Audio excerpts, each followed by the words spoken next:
want to say welcome. Jean is joining me today, and Jean, I forgot to clarify how to pronounce your last name. I want to say Kaluza, but I don't want to sound foolish. So, You nailed it. That was great. oh, It's an wow. old car horn sound. Kaluza. Oh, Kaluza. You're right. Perfect. Nailed Well, it. Jean is tuning in all the way from, wait, are you in Argentina or are you in Ohio? I was kind of confused. So, I'm in Buenos Aires, Argentina. wow. But she originated in Ohio, and I'll have her share her Mhm. story here in a second. But we wanted to live talk together because we both have dystonia, and Jean has focal dystonia and generalized dystonia, which she's going to share about today. And I've been wanting to talk to Jean for a really long time because I've actually saw your interview with on a newscast a long time ago, it was several years ago. I think probably not too long after you got it, and then she just happened to reach out to me like recently, and then we connected, and we've been chatting here and there. And so we set up a live talk, and here we are. So Jean, if you could just share a little bit with us about your background, maybe like you said in your description, like where you grew up and how did you get into percussion in particular? How did I get into percussion? I wanted to be my brother. I wanted to be just like him. He was the coolest and he played drums. So it seemed like a one for one. Also, I felt like the Charlie Brown of the female variety. Like I just was comically bad at what seemed like everything. And I was just like, well, maybe, he's pretty good at it. Maybe I could be somewhat decent. And I still remember the first time my mom was smart enough to know that my brother couldn't teach me, and we both got music teachers. But I came home from my first music lesson and I was already like bummed. I was like, I'm not immediately good at this. Like, this life is terrible. I was 12 when I started, so I was immediately impatient, as a lot of kids would be. And he just sat down with me and we worked it out, like he just like broke it down for me, and it was a great way to bond with him. And yeah, the rest is history. As soon as I got past that first, I guess, hump, and like he kind of showed me like this is how you practice, and then like there's going to be blocks, and like this is how you get over them. I was like, gauntlets off. I get it. I'm ready. That's awesome. And I think you excelled pretty fast. Once, like I said, at first you were kind of frustrated, but you must have excelled pretty fast because by 19 you had already kind of landed gigs, and I think you were in drum corps. Am I correct? It was heavily, heavily, heavily involved drum corps. I love drum corps. Still do. It's definitely taken some interesting recent modern turns. I feel like an old lady when I watch it now. I'm just like, I don't get what these kids are doing. But it's just such a cool thing to show to people. It's very hard to explain to people if you're not involved in it. But I had always wanted to do it. Of course, as soon as my brother did it, I was like, my turn. I want to do it too.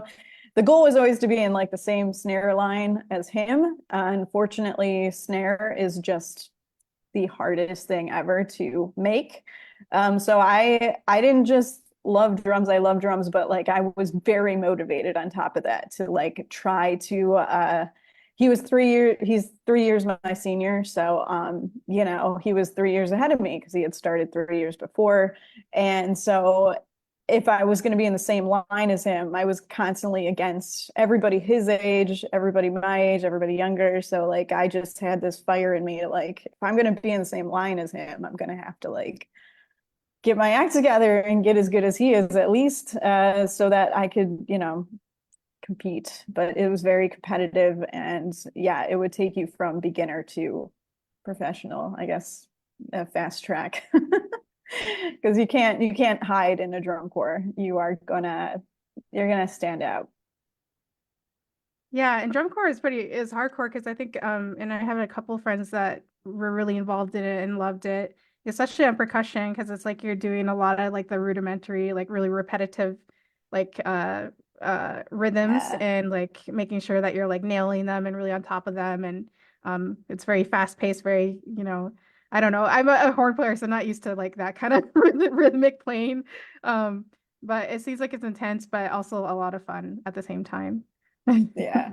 Yeah, I liked it because it was just so methodical. There was like a very clear I miss it still because now I'm doing stuff that doesn't follow any of that. But now like back then it was just here's the rudiment, this is how you play it well. You play it that well, really slow and clean, and then you just use a metronome to get it faster and faster. I mean, it was just such a clear, not easy, I would say, but very clear path on how to get there. That I think in a lot of more subjective art forms doesn't exist as clearly. I mean, it does to an extent, but you get lost in it because it gets so, I'm going to drop this word, addicting because you're just, you can go from 0 to 100 literally on a metronome in like an afternoon. And that was really fun to keep repeating over and over. Yeah, and I love that. No, I could tell you were very passionate about it, even like when I watch your past interviews online and stuff. And like all of us, it's hard as musicians, because we, like you said, we kind of get addicted to it. We really get roped into what we're doing. And of course, that's why we fall in love with it. Um, but then it's really hard when something like focal dystonia comes along and sets in, and usually affects either our predominant hand or other parts of our body that are unexpected. You were pretty young though when you got focal dystonia. I want to say you're like probably the youngest person I've heard of having it so far. What age did you first kind of start seeing onset of symptoms? I was already at Disney. I had been there for at least this summer. And then how did that happen?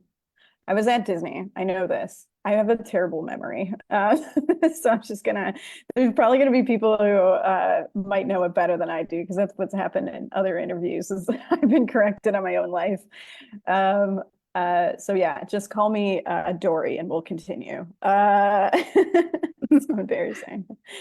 Yeah, I definitely was already at Disney, but then I marched a season at drum corps, or at least I tried. I was in Magic of Orlando and I didn't know I had it. And I was trying to march in it. And it's crazy to me because I had made, Blue Coat's snare line like a few years prior to that, a year prior to that, or something like that. And then I couldn't even make I tried it for Boston, couldn't make them. And it was just like, this doesn't make sense. Like I could do it before. And now I was struggling with like warming up and doing basic stuff and really not sure how to talk about it. I mean, when you're a teenager, now the teenagers have like lots of better skills, I would say, emotionally. But back then, like it was just shut up and get better. Like get in line. There was no, oh, what's wrong, honey? It was just like, you suck, like go practice and make it right. Little did I know I was just making it worse. So whenever I wasn't in like a practice session or rehearsal, which was, all day, every day. So on the bus, basically, when everyone was sleeping, I was still like trying to work it out. Of course, when I got back to my job at Disney from there, I was a wreck. I couldn't do anything. I felt like I had to come clean to somebody, but I, kept it to myself because it's so embarrassing to, make all these people think and believe that you're good and now you're falling apart. And I mean, nobody was talking about it. That's why I wanted to become such an advocate, because I was like, if somebody had told me, because all I knew was to look out for carpal tunnel, tendonitis, tinnitus, like all the things that drummers are exposed to and could get. Like I took pride in not getting, especially when I started going to actual doctors and them like accusing me of getting the other ones like carpal tunnel. I was like, how dare you? Like I warm up correctly every day, sir. Like I was so offended. And yeah, if that could have been anywhere on my radar, I could have been, saved a ton of excruciating torture of not knowing what it was and blaming myself, So I just didn't want somebody else to go through that. So I was like, I'll post some videos, good excuse to drum. It's not like I can get gigs anymore playing like this. So seemed like the one way around it, Yeah, I completely relate. And I'm so sorry that you had to go through that because it's like really frustrating when you're not quite sure what it is. But like you said, it's interesting because people will accuse you of of ruining yourself in like a physical way, and you're like, I haven't damaged myself. Like I swear to God, there's Right. nothing I I've was done. so offended. Like yeah, like I've done everything correct, by the book for the last Right. 12, 20 years. Like I don't know why now I'm being questioned, but no, I completely relate. And what it says in dystonia is weird because you're like you said, it's kind of like this leg, like you're like things are a little sloppy, but it's not. It feels weird. It's just different. It's like not quite catching on like it should, and you know it. You're like it just feels like my body isn't responding in the way I want it to. Um, I have someone here online, Sergio Nading. Hello, Sergio. Welcome. He's asking a couple questions. Maybe there's a way we could reword this. He says, "Could you show me your dystonia? I suffer a lot with this." Maybe we can describe like how it affects you. If it's in a predominant hand, or does it affect like certain I want to say I sound so neurological digits, fingers at all that's affecting primarily. Mine kind of started, I would say, more in my arm itself. And I didn't see it at all. I just knew that there was something a little bit funky in my technique, and I was not okay with that. I was such a technique freak about like getting every angle. Like the worst thing I could have been told was like you play it like a girl. It was like terrible back then. So I was always making sure I like looked and had everything. Like you couldn't touch my technique. Like I was right there. So when I couldn't like hold the stick the way I used to, I started like trying to figure out what that was. And actually, a gentleman that I was in the beatniks with walked past as I was trying to work on it. And he's like, "Oh, the angle of your arm is a little bit twisted." And so, from there, like it was just, and that's what we're doing. That's my whole life. Is figuring out that angle, getting it corrected. The way it affected me, Sergio, is that I had to think. Usually, before I had it, I could work on my technique and make it second nature. Like I knew it would take like, so long, this many sessions before, like I wouldn't have to worry about my technique. But it wasn't happening like that. I would try to fix it, and like it was like a whack-a-mole experience where I would fix this and then there was something else, and then now my fingers flying off, now my shoulders connected in my ear. Like I couldn't catch a break. No matter what I fixed, there was something else.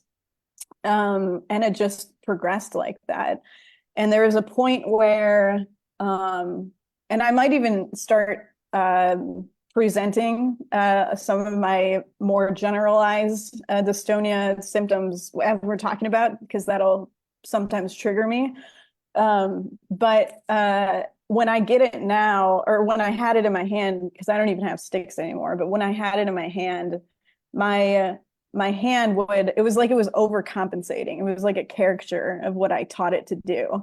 So I would have my fingernails like create divots like in my hand, and it would just like, it was like trying to puncture the skin. Like I couldn't like peel my fingers out of my hand. They would leave these deep gashes like in my hand. So I had to keep my fingernails really short because they would just get like stuck like that. And then because it was squeezing the stick so hard, I had like these really gnarly blisters all up and down this crevice where the stick was. Because like I was basically cavemaning it, because I still had a gig, right? I still had to, everything's fine while it's going down on Disney's floats, just like it's cool. No one will notice, and like trying to play the parts on the floats on these electric pads, and just like mutilating my arm physically because I couldn't get any of the bounce, any of the technique. I was literally grabbing it like a caveman sometimes because I just didn't have anything left. It would hurt so bad and all over my hand. But it was just a slow disintegration of technique, but it was also an exaggeration at the same time. I always tell people it's like somebody, it's like your body's like almost making fun of itself. It's just like, oh, you want to play drums like this? Then you start playing. Kind of crazy. I mean, it's not funny while it's happening, Sergio. I'm sorry if I'm making light of it, but sometimes it helps me kind of ease through it, if you will. That makes a lot of sense to me too. Like, and I completely understand the comedy in it because after you have it for so long, it's like you just sometimes have to be like, this disorder, it's such a complex yet interesting disorder in the way it reacts to things, specific things. Sergio, the focal dystonia, focal dystonia means like focused and it's focused on specific tasks. So a lot of musicians get focal dystonia because it's focused on one single task, which is like either like playing piano repetitively in this position or playing a brass instrument or wind instrument with one setup here. And over time, it has to do with a neurological brain pathway, either breaking down or something going wrong. They don't really know what causes it, but it's definitely not usually because of, something like a normal physical injury where you're like, oh, I got carpal tunnel and I can, easily fix it by getting surgery or doing physical therapy. This is different because it's like so much more complex. Yes, part of it is the physical playing of your instrument triggers it. Or doing repetitive things trigger it too, but there's also a lot more to it as well. There's also neurological component as well as like psychological triggers too for some people. It's just very complex. Not a lot of people know what causes it. Um, it can happen. He's asking like if it happens in more than one limb. Yes, it can happen in only one hand sometimes. Sometimes there's different types of dystonia. Focal is like one limb. Multisegmental is multiple limbs. Um, and you can even have like specific other dystonias like I can never say this one, like blespharmaro, and that's like in the eyelids, or you can have oral mandibular, which is farther back in the jaw rather than up here up front. And then there's generalized dystonia, which Jean is going to talk about as well, which originally, Jean, you had just, I think, focal dystonia, and then it progressed into generalized dystonia. And generalized dystonia is a lot more hard to deal with because it affects the whole body. And it kind of gets in the way of daily tasks more so than focal dystonia because it isn't triggered just by the act of playing music. So I'll let Jean explain though because I don't have generalized dystonia. I have no idea what it's like. But maybe you can share with us, Jean, a little bit about how you kind of notice more happening to your body than just the focal dystonia. Sure. Yeah. So obviously, I was told when I was diagnosed, this is progressive. It's going to be on mine's on the right side of my body, focalized. That's where it started, just in my arm, obviously, growing out through my fingers and eventually kind of capsizing any sort of, rudimental future I thought I had. But then my thought, since I still had full clarity and I'm going to be a musician still, obviously, I was 20. I had no concept of like this might be a real thing.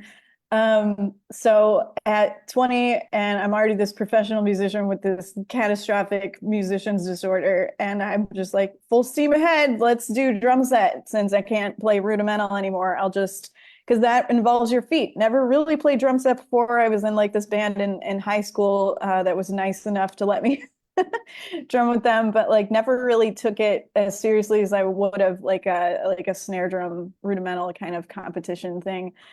Um, and then as soon as I started playing with my feet, it was like this one-to-one correlation of like I would be able to play a pattern with my right foot, and then immediately I could feel the dystonia kind of overriding it. Again, it was just with my right leg. So where my right hand was, I think, had the skills and like dystonia was like kind of eating away at them, my foot didn't have any. And as I was getting more skills, it was just like, no.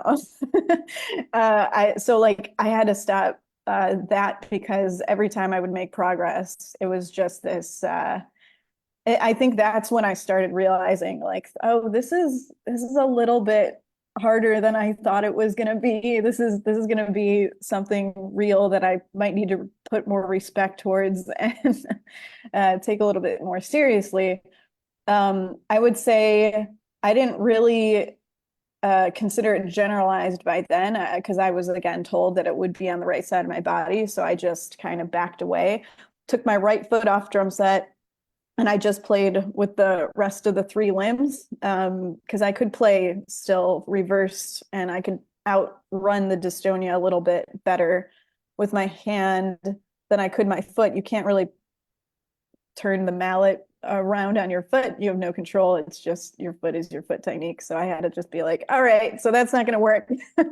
Let's just see how good the left foot can be. And so I had like my poor left foot had to figure out three pedals at once at a certain point to see if I could figure that out. I had a YouTube channel where I was like trying to track it, and it got ridiculous. Like you said, Katie, like it just got to the point where like, am I just going to play with two limbs? Are people still going to want to see that? Is that even inspirational at that point? This is a real thing. I don't know how to run it, and I was just kind of on my own journey. I had to sell my drum set, get rid of all the sticks. I just had to kind of like figure out what I was going to do for me before I can, give myself to other people to see how I can help them. Just trying to make sure what I was going through, I knew what I was doing with, I guess. And so I eventually, even though I wasn't drumming, it kind of, it was still kind of presenting. So like I would be in the office. I had an office job by then, and my hand would start like acting like there was a drumstick, and it would do this shape, and it would start curling up, and it didn't look very natural or like an office worker should look. So I would just grab a coffee mug and just carry it around, and it just like looked like Jean really loved her coffee. I would just carry it around like, good morning to you, sir. And that would be my day. And if I think had to you were type telling me or like you told me a couple days or last week when we were talking about how one time you were clutching something and it got you couldn't undo it, so you like had to call your roommate and say like, hey, I can't make it, because I'm yeah, trying to. I was meeting up with someone, and I drive stick shift, and you kind of need your right hand, and I couldn't get the coffee mug out of my hand. Like because my fingers like to grip things so hard, and like as soon as I would release one, the other one would grab on, and then my thumb would get involved. Like it was just kind of a mess, and I couldn't control it. The best thing you could do, and I've seen, I think it's Dystonia Warrior. I don't know what her handle is exactly, but there's a person on Instagram I follow where she meditates, and I'm so inspired by hers because I know that that helps. And I didn't know that at the time. This was years and years ago. But yeah, I would suggest that now because you can kind of calm your nervous system enough to like release um, if you get that far. But yeah, generalized dystonia, I kept on having these like symptoms. I would kind of crump walk, like because I had this little limp in my right leg, and I was like, I'm not drumming. Like, where is this coming from? It turned out my job at the time was so toxic and stressful. It was probably because of that. But I didn't know that. Nobody kind of knows. In hindsight is the best. But when you're in the storm, it's pretty hard to say what's happening. But that's definitely what was going on. And the neurologists were beside themselves. I was seeing a physical therapist that was very concerned because my dominant hand would have been my left hand because I actually am left-handed, but all of drumming is more geared towards right-handed dominated drummers, obviously, for that's what everyone is.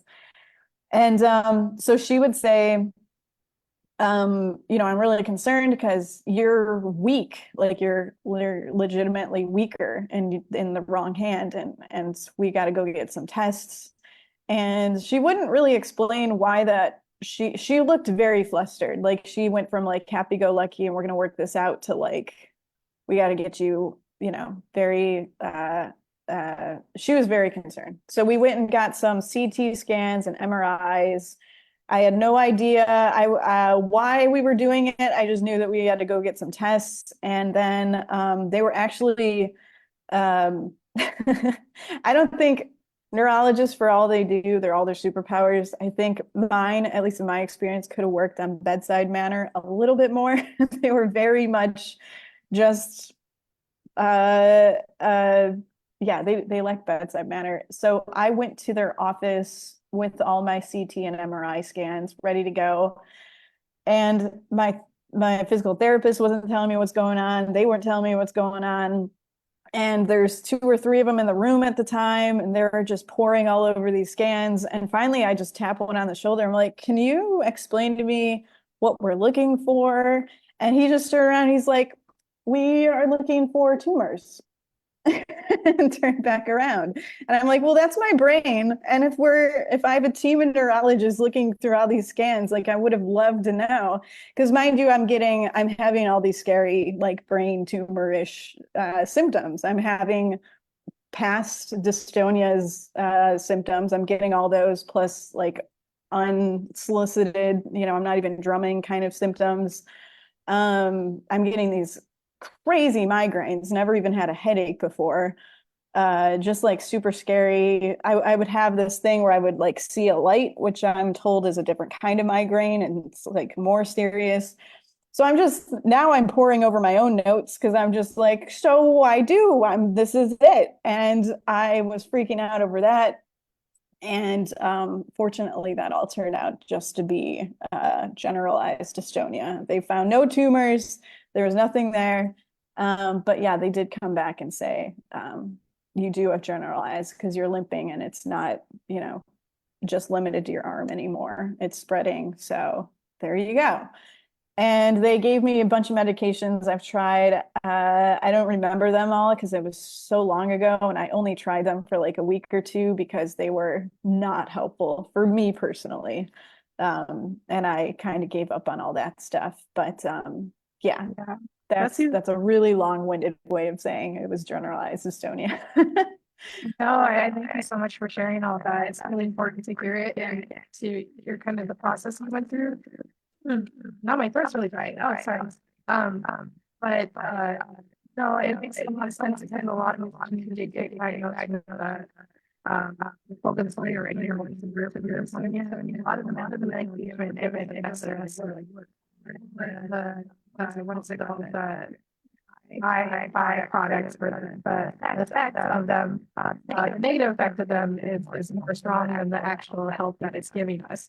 So a lot of us that kind of have to resort to alternative forms of treatment, or go and do alternative forms of medicine. And so for a lot of us, it's very experimental to try to find like what works for us. And there's not a lot spoken about out there. And the ones that are kind of broadcasted, like we don't have enough research or information on it. Oh, sorry, I have someone writing here really quick. Sergio, yep, definitely you can, he wants to share a video with you sometime, Jean. I can go ahead and forward that to her. You can just inbox me, or you can message the Musicians Dystonia page as well, if that's easier, and just send the video through that inbox, and I'll go ahead and forward it to Jean. Thank you so much for participating, by the way, Sergio. I really enjoy all your questions here. But yeah, a lot of us have to find some other way of coping with dystonia, and it's hard because like some people get stuck really on one form of treatment, which isn't bad. If that works for them, that's great. Like if they're like Botox is the way, that's perfect.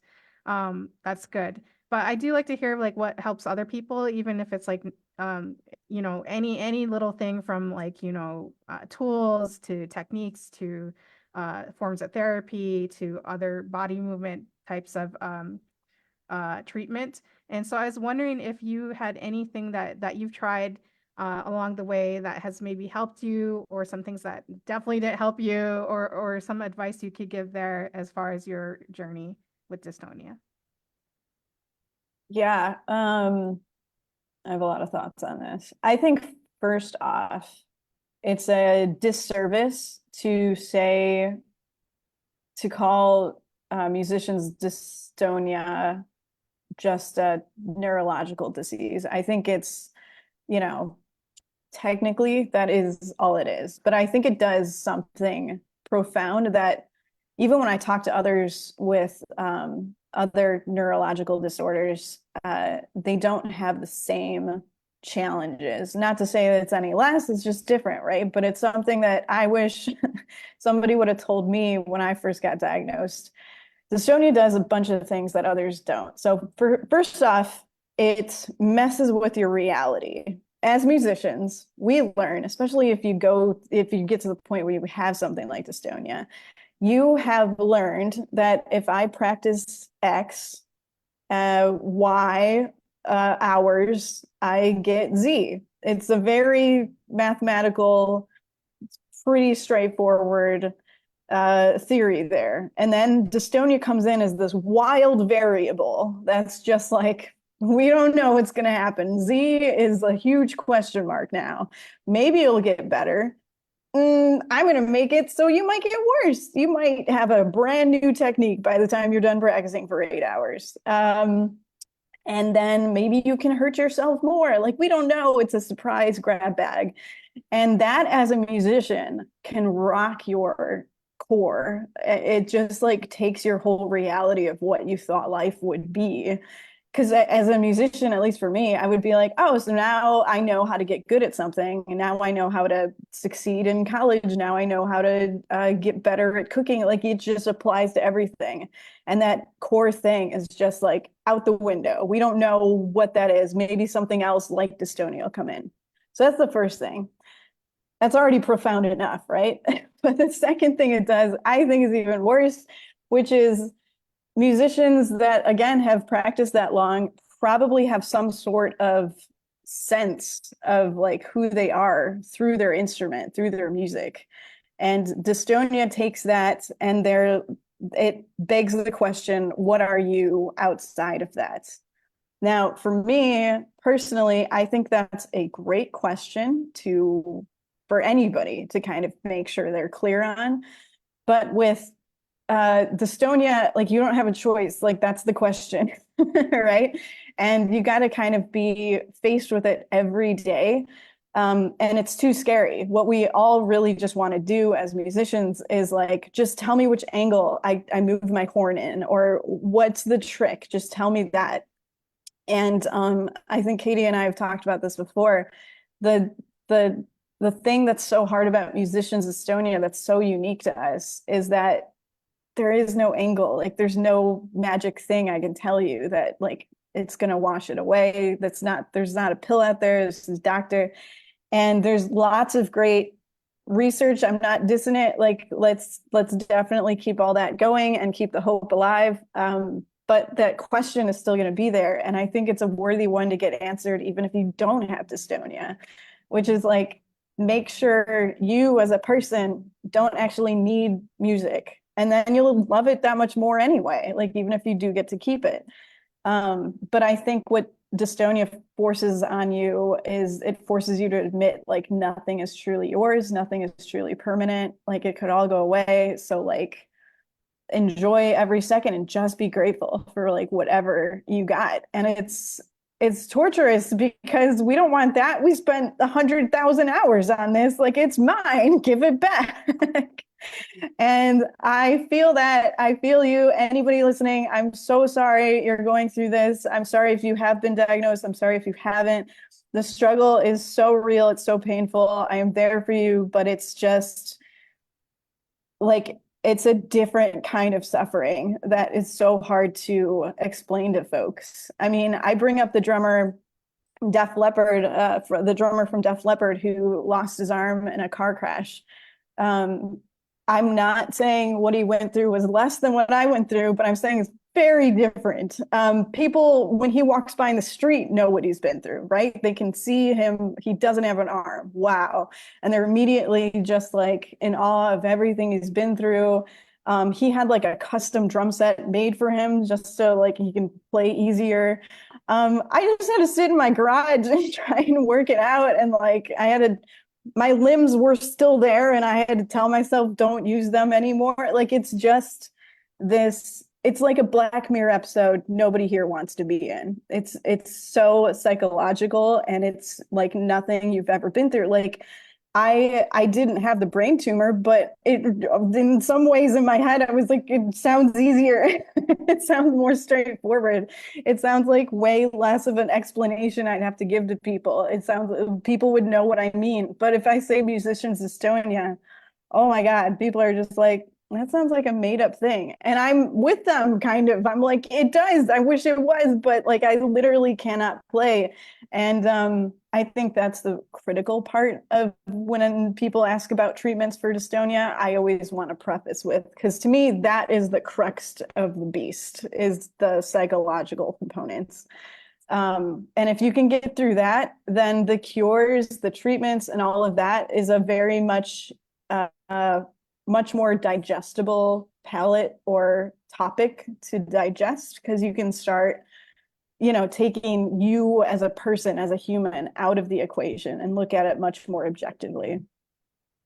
I don't think that answered your question at all, but that was my enormous preface to Oh, that I'm so question, at glad. least. No, I think it's perfect, and it's so beautifully said. And I think it really hits to the point, you know, of how it's very hard I mean, it explains one reason why there's not, you know, a lot of practitioners out there that help support musicians with dystonia, because it's not something you can just necessarily go to someone and be like, fix this, and then they're like, oh, I can fix it for you. Here you go. There's always some, you know, like you said, the crux of the issue is like, how well are we able to handle and digest the fact that this disorder is much more complex than what we give it. We want to think that it's Yeah. very simple and resolvable through techniques or some A, B, C, D equals E. But Mhm. it's not that easy. And I think you said it so well and so beautifully, and I'm so glad that you said that. I think that, you know, and I do the kind of same thing too when giving advice. It's like I just tell people to remain open-minded. You know, we remain very open-minded, try to get to that Yeah. mindset of being experimental and exploring like a child. And I'm kind of sharing a little bit my story here, and I'm sorry. I really struggled with accepting my sound of my instrument, because on horn, you know, Yeah. we're all about the sound. You know, it has to sound beautiful, and it's one of those instruments where it's like you either sound like you're like a farting machine, or you're like an angel that God sent down to from heaven. Yeah, it's such a beautiful instrument though. Like even if it's farting angels, like it's so pretty. Still But it was, angel. I know, right? And it was so hard for me, except that sound, you know, when I couldn't even Yeah. barely get a sound out, and when I did, it just sounded awful. But I learned like kind of that flip perspective that I needed to get when I became a teacher, because the first classes I taught were beginner band. And just to see Oh kids yeah. like so excited to play their instrument, even if they were like, putting the mouthpiece in their mouth rather than on their mouth, or like, you know, Cute. holding it the wrong way, or just like making the most absurd noises. Sure. They were so happy if they could just like be there with people just making noise, or got one little note out. And I was like, wow, it made me it humbled me, because I was like, oh wow, I really need to rethink like why I love music. Like, why do I love music? Like, do I still love Dude, it and without yeah, instruments? Katie, that's like the whole thing, right? Like it's kind of I hate when people are like it's a gift. But like if we're just so focused on cure me, cure me, cure, and like I'm sick of this like fluffy talk, like just what do I do?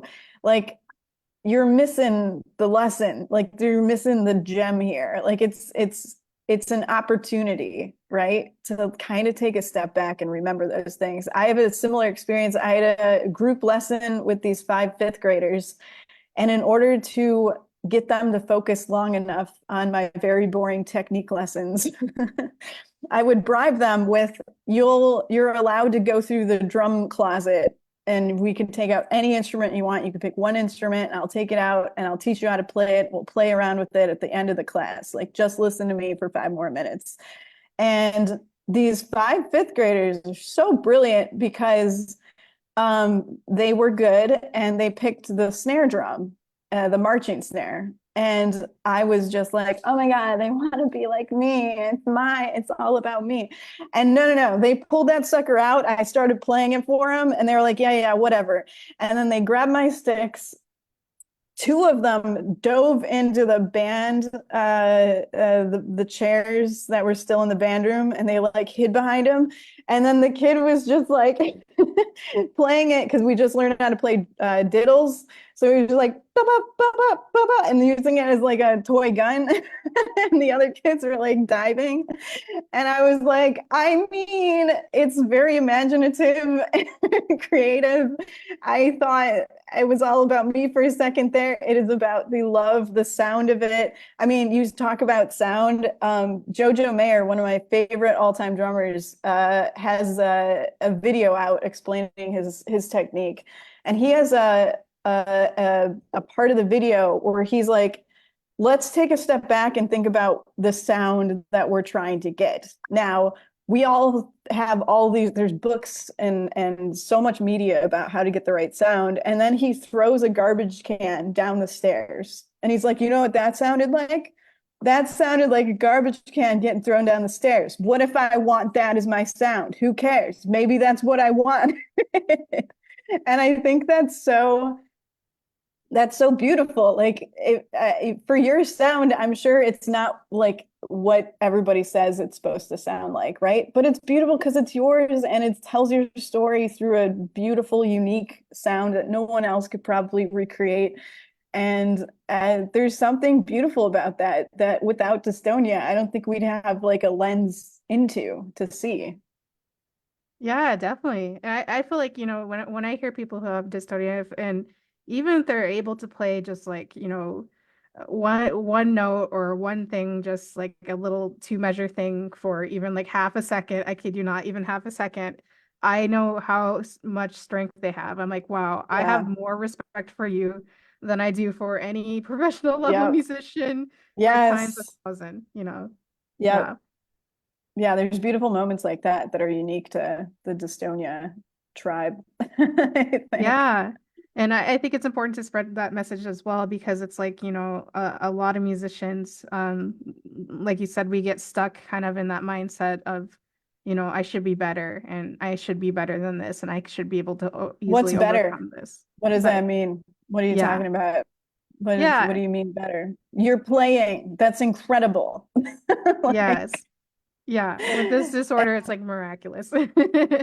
yeah, it's take a step back, like appreciate what you have. Like it could have the dystonia sucks. I'm not minimizing it, but like there's worse things and you should express like how frustrated you are, but like just make sure there's a yin to that yang. Like make sure you're equally as grateful, as frustrated as you are. That's what I would always tell people is like, don't, this isn't like screw your emotions and forget about like you should be grateful. No. It's just that as ugly and frustrating and torturous as this could all be, like there's some beautiful moments that you get access to through this that nobody on the planet could even like conceive of. I thought I have a project now where I'm trying to build something a little bit more broader scope. Obviously, musicians with dystonia, we'd be more than welcome to bring on board. But it's like I have a friend here that has problems with his neck, so he was born with them.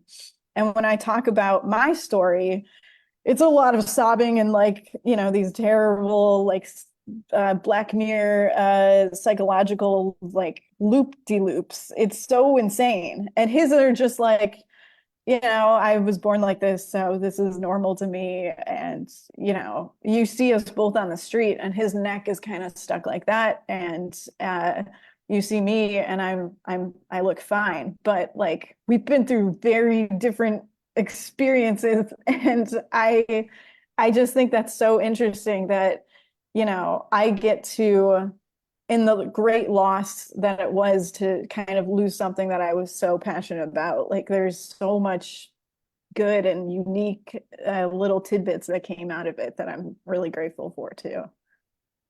Yeah, I think that's so wonderfully said because it's like, as musicians, we kind of, we have our own little sphere, our world that we live in. And dystonia really helps us Very to small. overcome that and see kind of parts of the world and of ourselves that we normally don't see or we don't recognize, like even certain needs that maybe we've neglected for a long time. Like, Yeah. oh wow, I'm actually good at something else too. I didn't realize that. But it definitely a journey. It's definitely a journey of relearning about oneself and learning about the world around you and community and how you want to how you can be a part of that, but not have to, necessarily live up to people's standards. You have to recreate your own standards and be your own best version of yourself. Um, but I think it's really beautiful, your story and everything that you've said, Jean. And I love also, we haven't talked about this yet, but I would also love if you shared a little bit about your journey with tango, because you did tell me that you got into dance and that helped you a lot with coping with your generalized dystonia. Yeah, so I'm not in Buenos Aires by accident. I mean, kind of, but it was I was yeah, so after we found out there's no tumor, it's a generalized dystonia, I realized I took their last medication, which I think was clonazepam. Is that how you say that? Yeah, I Um, think so. and I took it on a Friday night, woke up on Sunday, and I was like, nope, that is insane. Why would you give me? And it was a quarter of what they wanted to work up to. I was like, so you guys have nothing, is what I felt like, right? Like it felt like they just hit me over the head with a hammer and they were like, good luck with that. Like that's our best guess. I was like, you didn't cure me just because I slept through it. Like that doesn't count. Like I was so frustrated. um, so yeah, I didn't take that again because that was mortifying. I'm sure like you got to give everything the benefit of the doubt. Maybe it works for some people. For me, I just hated that loss of control sense. And it just didn't seem like it was doing anything. And then the other medications before that, I forget what they were called, but it just made me so nauseous that it was like, thanks for curing my dystonia, but now I'm in the bathroom all day. I can't stomach anything. I don't think this works either. So, all this to say, like all of the traditional stuff, like I think I've tried everything and it was maybe I was minimizing my symptoms, but I was just like, whatever you guys are trying over here, I appreciate it, keep going, but like it's not for me. I tried it. Thank you. I'm gonna try something else. And I think, that whole process of like thinking I had the tumor brought me this new sense of like um life is really short and we should make sure we are doing what we want to be while we got it, no matter what you're up against. So I think from there I was living this, great, I had a great career in technology and I was really grateful for it. But the whole reason I did in the first place was like, I should be able to do this from anywhere. And why am I still here behind a desk in a cubicle? I could literally do this at home or across the globe in Argentina or whatever. So now I was like, all right, so they're out of ideas, these neurologist guys. And I feel like my symptoms are progressing worse and worse and worse, and nobody can tell me why.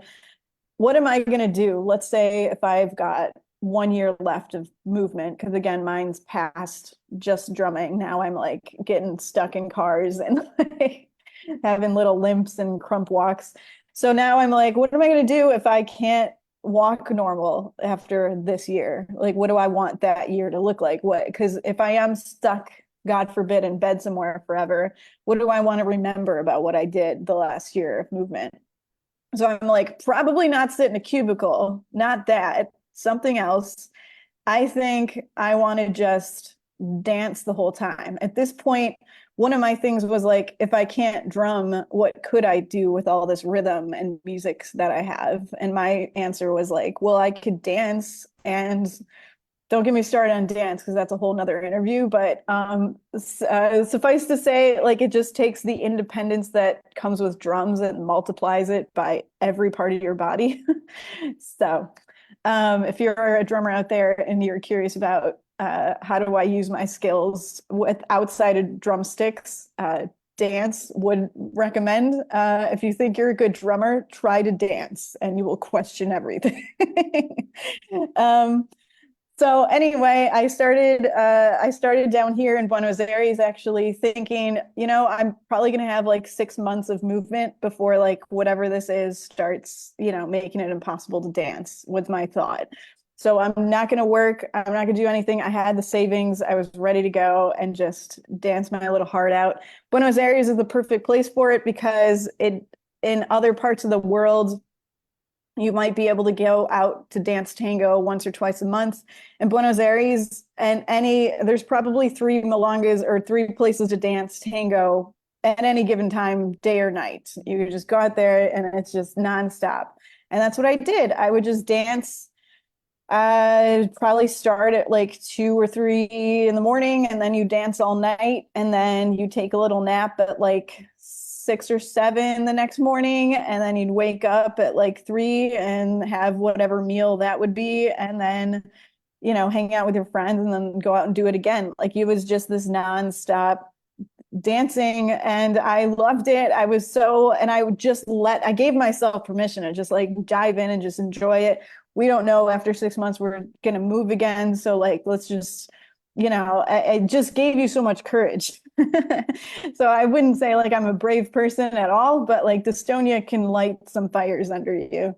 And I would encourage people to let that happen because you'll never know what you're going to get from it. What I got from it was eventually zero symptoms. So I landed in Buenos Aires with a little bit of a twitchy twitch and a little bit of a limp. And by the end of it, I was telling a friend that I'd met here after like, I think it was 6 or 7 months. And I was telling him, yeah, I have this neurological disorder. And he was like, no offense, but I don't see what you're talking about. And I was like, yeah, it's in my, and I couldn't even show him. I couldn't even replicate it. I couldn't even like, back then, that was in 2018 in here. So I couldn't show him. I didn't have anything to show him. And he's like, wouldn't you know, my first dance partner has since become a neurologist. And in Buenos Aires, apparently all you have to do is take them out to get a beer and they'll give you like an appointment. And so I took her out for a beer, and she listened to my whole story, and she was like, so wait, how many hours a day would you say you're dancing tango? And I was like, dude, whenever I'm awake, if I'm not eating, I would say, how many hours is that? And she was like, yeah, that would do it. We use tango to treat Parkinson's all the time. And I was like, so you know about this? And she's like, oh yeah, it's like a known thing. Dance is really good for neurological disorders because it takes the part of your brain that is typically controlling all these different motor movements and kind of putting it through the ringer, like giving it all these new ways to move. And I think what I've learned then and since is that dystonia, like if you're the musician that's in the practice room, that's just like zero, like no other, you're so dead focused on whatever it is you're trying to fix, and that is the quite opposite approach that you need to be taking. You need to be kind of like understanding, take a step back, and understand what this disorder actually is and what it means to your brain, because your brain is kind of over it and is trying to tell you, please get away from this part of your brain. I can't do it anymore. It's literally what it's telling you.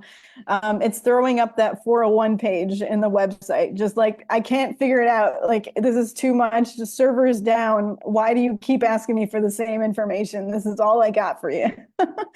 And it's trying to communicate to you that, and it's the only way it knows how, that like, I've got nothing left to try another part of your brain. Try this part, try that part.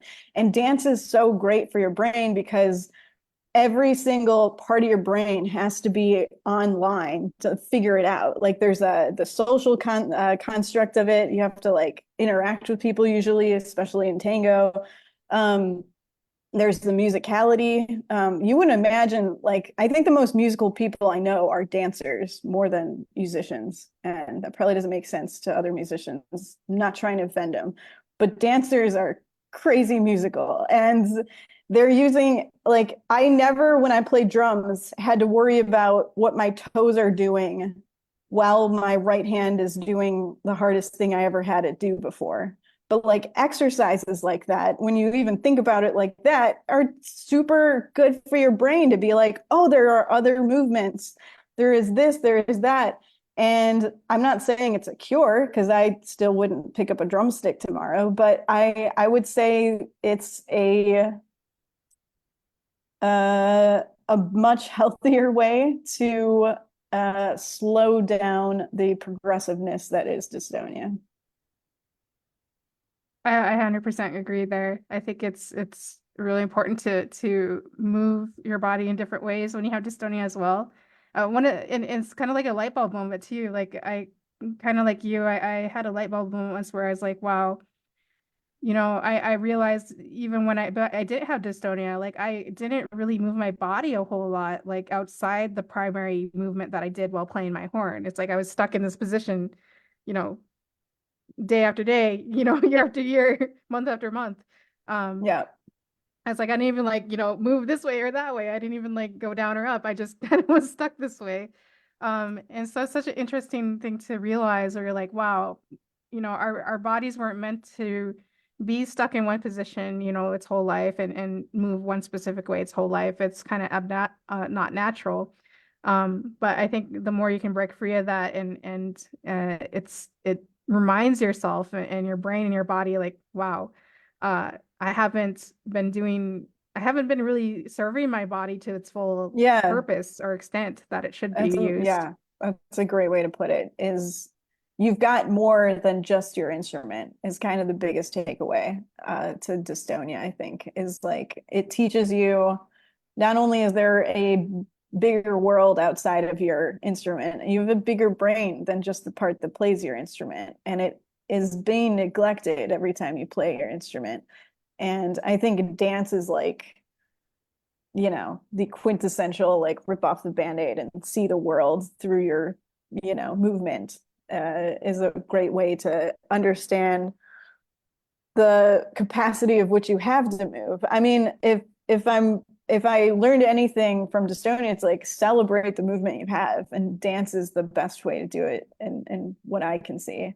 And there's so many like not liking there. How many people do you know don't like music? Like there's always somebody that everybody likes some sort of music, and dance is great because you could dance to any kind of music you want. And a lot of my drummer friends are like, oh, I don't dance, and it's okay, fine, but this girl has a better clave than you. She's never picked up a stick before. So like, I don't know how to call you a drummer, and I don't know what to call her because her groove's better. And I don't know how to justify those two things. Because in my mind, like it's just gotten so fuzzy between like what is a musician versus what is a dancer. To me, like I've done so much of both that the dancers I've seen, the rhythms that they're doing with their feet, with their bodies, the independence they have across from their fingertips to their head to their eyes, they're acting while they're doing it. I don't even know. You have to know how to do your hair and makeup. I never worried about that before in drum corps. You just throw on a helmet and go.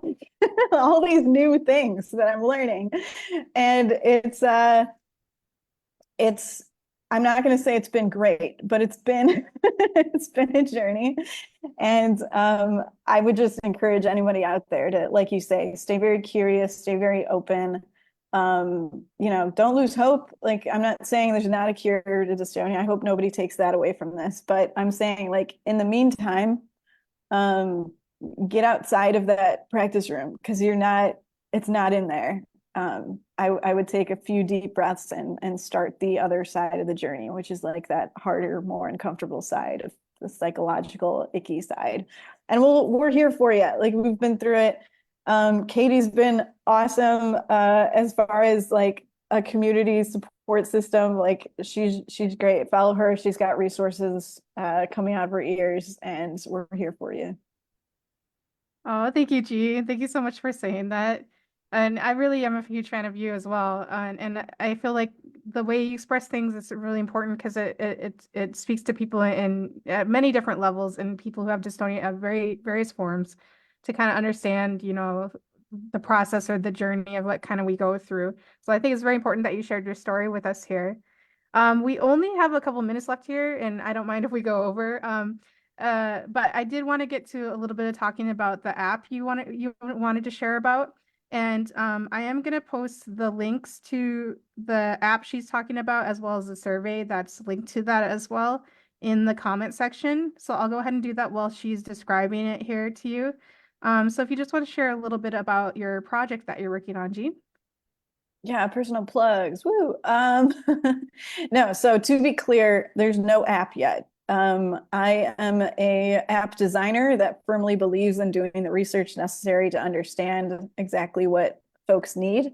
The app idea is going to be similar to what we've been talking about here as far as sharing tools and resources that worked, similar to the idea of capturing those magical moments and like kind of sharing them with the broader community. Maybe it doesn't make sense to the broader public that, maybe a trumpet player can finally squeak out a note. But us dystonia fighters, like we want to celebrate that with you, right? So like giving us our own space, our own app that encourages us to kind of work towards positivity, a bank where you can find all the latest resources that the community can kind of share in. That's where we're going to get to. I don't know exactly what it looks like, but I'm hoping the broader community can kind of help me shape what that could look like.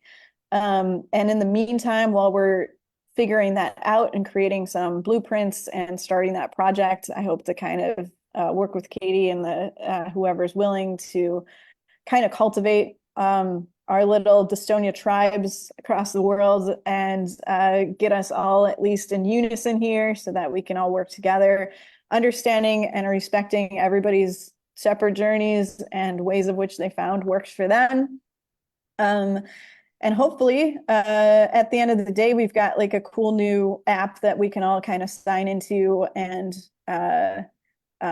work towards, whatever our journey is and do it together and kind of get high fives along the way. Is kind of what I'm hoping for. Not to be all kumbaya, but that's how Facebook started, right? I think somebody just wanted a friend and and I think my idea is to create what's uniquely ours onto a more digitized platform, because we're so spread out. Again, that when I was that scared 20-something-year-old in the practice room at Disney, not having a clue what I was dealing with, it would have been really nice if somebody could have like taken my hand and been like, this is going to be rough and hard, but like we're with you and here's some things you can try. That would have meant everything. So I'm trying to like kind of cultivate that.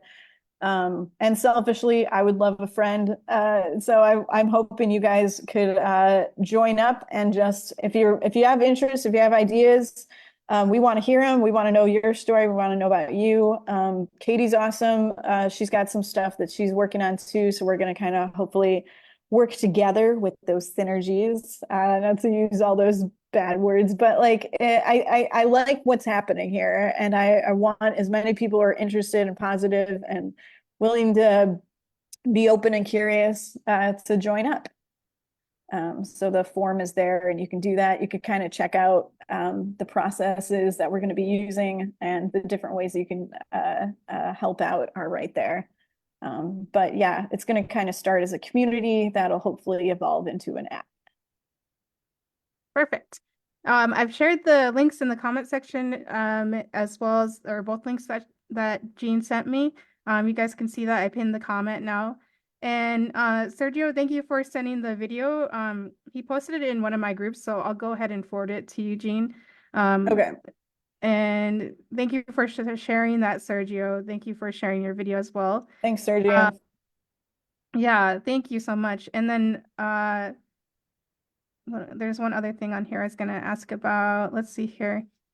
No, thank you. I saw a couple of people tune in that I recognized in the past, so I didn't get to say hello, but hello to you guys. Thank you for watching as well. And Jean, just thank you so much for sharing your journey as well. I know I'm kind of repeating myself here, but I can't tell you how excited I was to interview you and like how excited I am to hear your story as well in person. And I also kind of, for those who stayed on until the end, I'm also very excited to work with you on the association that I'm establishing and hopefully we can get your project as well roped into that as well if you want. Otherwise, we'll go ahead and I'll end the session here, the live stream, and maybe we can do this again sometime as well. Maybe we can host like a Musicians Dystonia chat or something so others can join as well in like one of the Heck yeah. groups. All right. I'd be down. Thanks so much for having me, Katie. You're welcome.